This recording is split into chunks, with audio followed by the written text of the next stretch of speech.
Assalamualaikum warahmatullahi wabarakatuh. Alhamdulillah, alhamdulillah ala ni'matil iman wal islam. Alhamdulillahilladzi anzala alaina al-Qur'an.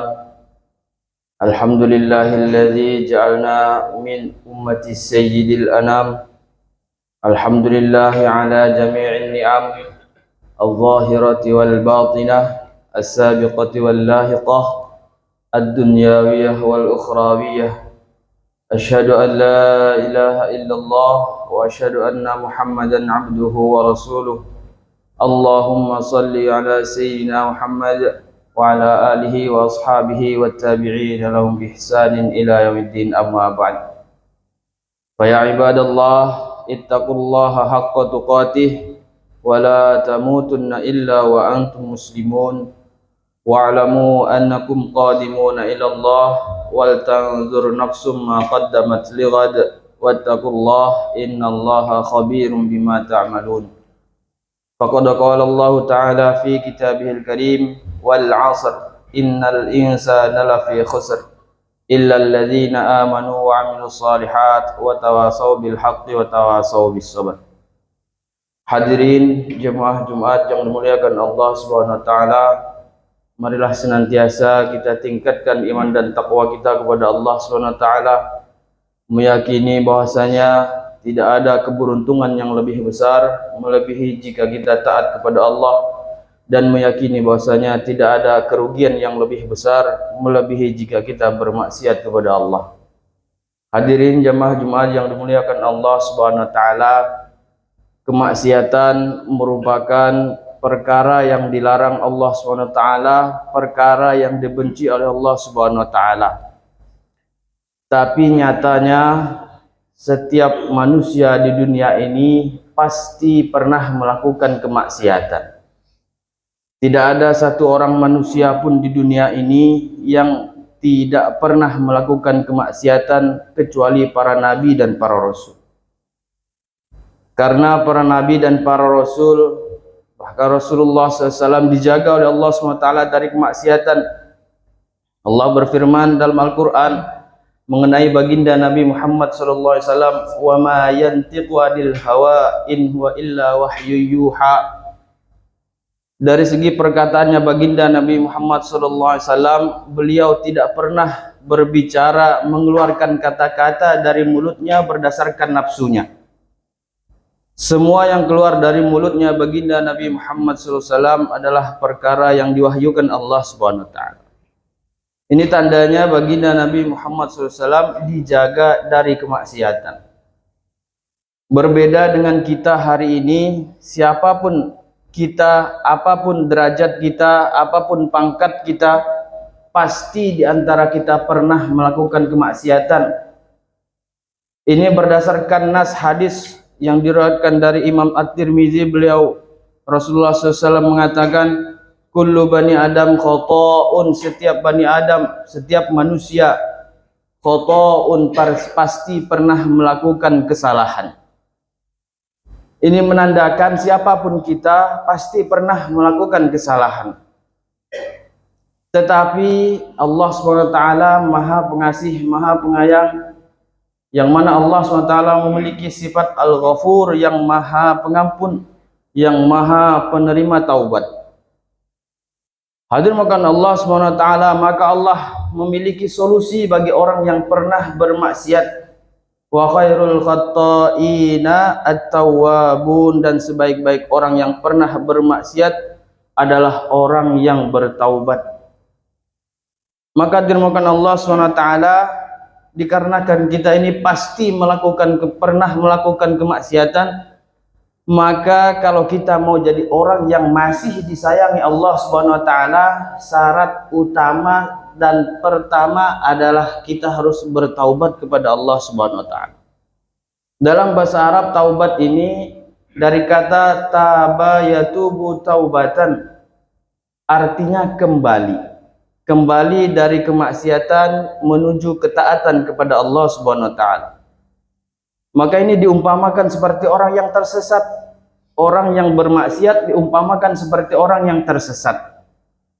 Jika dia terus dalam kemaksiatannya, maka dia terus dalam kesesatannya sehingga kesesatannya tambah jauh. Begitu pula kalau orang maksiat tidak bertaubat, semakin lama semakin jauh dari rahmatnya Allah Subhanahu wa taala. Maka dirahmatkan Allah Subhanahu wa taala, ada syarat-syarat dan langkah-langkah orang yang ingin bertaubat memohon ampun kepada Allah Subhanahu wa taala. Yang pertama, dia harus menyadari dan mengetahui bahwasanya dia ini dalam kesesatan. Dia harus mengetahui bahwasanya dia sedang bermaksiat kepada Allah. Dan bagaimana cara mengetahuinya?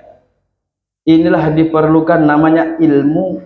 Kita harus belajar kepada para ulama sehingga kita tahu mana yang diperintahkan Allah Subhanahu wa taala, mana yang dilarang Allah Subhanahu wa taala. Sehingga jika kita tahu mana yang Allah larang, mudah untuk kita meninggalkan apa yang dilarang Allah Subhanahu wa taala. Kalau kita tidak tahu, maka kita naudzubillah min zalik selalu tenggelam kepada kemaksiatan tersebut. Bahkan mungkin saja kita akan merasa suatu kemaksiatan itu adalah suatu kebaikan. Ini jika kita tidak memiliki ilmu. Oleh karena itu penting bagi kita untuk mendekati para ulama, hadir di majelis-majelis yang dibikin oleh para ulama, sehingga kita tahu mana perintah Allah, mana larangan Allah. Hadirin mungkin Allah SWT, setelah kita mengetahui kita ini berada dalam kemaksiatan, langkah selanjutnya apa? Yang langkah selanjutnya adalah kita menyesali perbuatan yang pernah kita lakukan. Jadi ciri-ciri orang yang betul-betul mau kembali taubat kepada Allah adalah menyesali perbuatannya.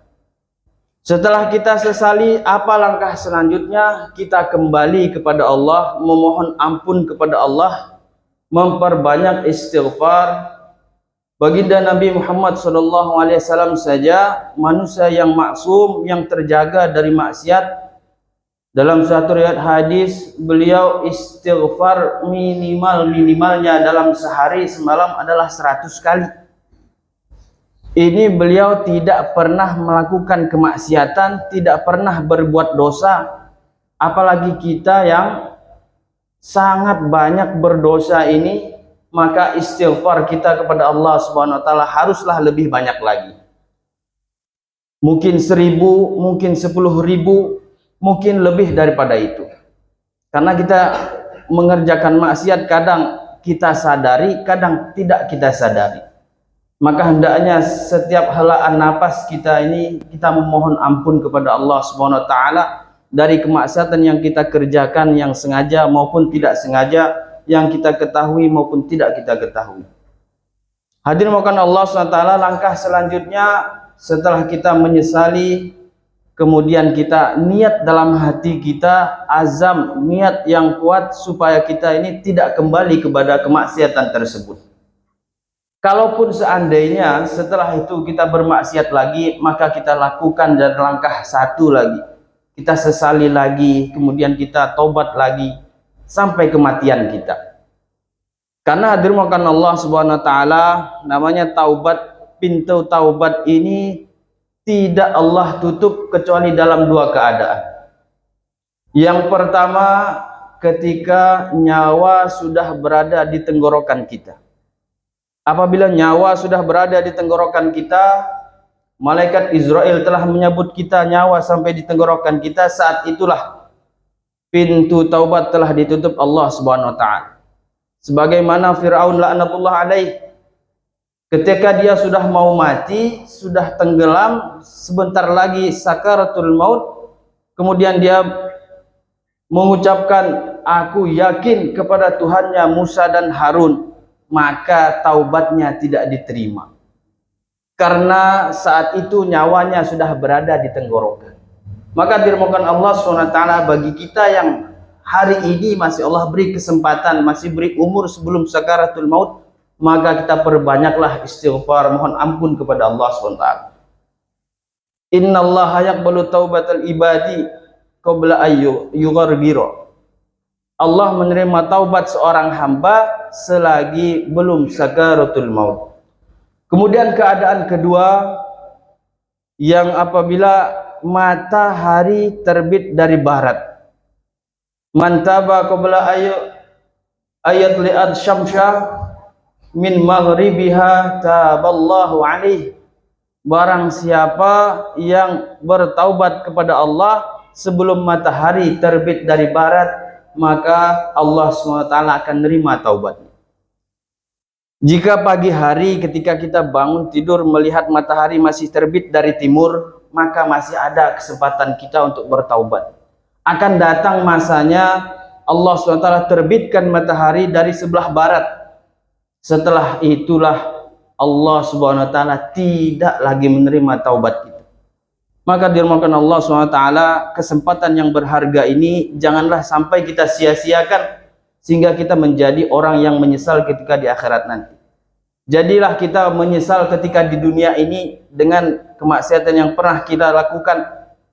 Sebagaimana Nabi Adam dan Siti Hawa, mereka mengatakan, Rabbana zalamna anfusana wa illam taghfir lana wa tarhamna lanakunanna minal khasirin. Wahai Tuhan kami telah menzalimi diri kami sendiri dengan berbuat kesalahan, dengan berbuat maksiat kepada Engkau ya Allah. Wa illam taghfir lana, apabila Engkau tidak mengampuni kami, lanakunanna minal khasirin, sungguh kami berada pada golongan orang-orang yang rugi. Maka kita ini harus merasa rugi apabila bermaksiat kepada Allah. Di hari Jumat ini, hari yang penuh barokah, Allah SWT bukakan pintu taubat selebar-lebarnya. Maka di hari Jumat ini kita manfaatkan betul memohon ampun kepada Allah SWT.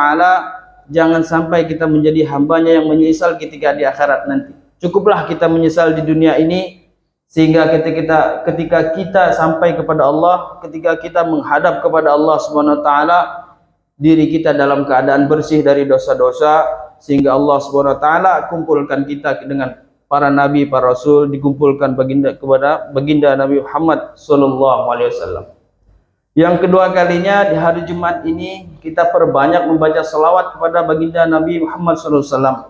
Beliaulah satu-satunya orang yang bisa menolong kita dengan memberi syafaat, memberi bantuannya ketika kita di akhirat nanti. Apabila kita penuh dosa, tetapi kita masih diakui oleh Nabi Muhammad SAW sebagai umatnya, mudah bagi kita untuk mendapatkan syafaat dari beliau, bantuan dari beliau, sehingga yang seharusnya kita masuk neraka, Allah Subhanahu wa taala keluarkan dengan berkahnya baginda Nabi Muhammad SAW, sehingga kita bisa berkumpul dengan beliau di akhirat nanti. Jalanallahu yakum minal faizin al-aminin wa adkhalana wa iyyakum fi zumratil muttaqin al-muqinin. Aqulu qawli hadza wa astaghfirullah li wa lakum fastaghfiruh innahu huwal ghafurur rahim.